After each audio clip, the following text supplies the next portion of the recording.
Yan ang mga korago, no? Isa na yung mga sisiw. Yan. So, check natin. Alright. Ito yung ating mga brush buck. Yan. Yung mga itim.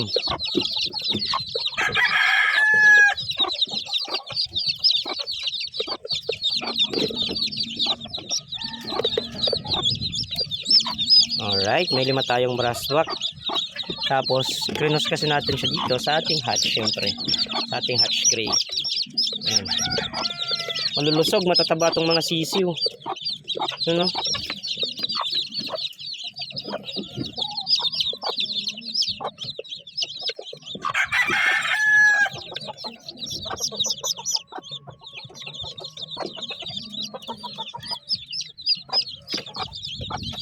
Labing 1 siya mga koragon. Ang dami.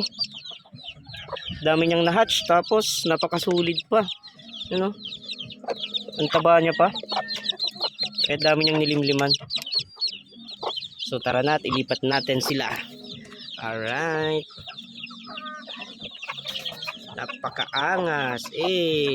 Alright. Happy farming mga koragon. Nadagdagan na naman ng ating mga alaga. Alright.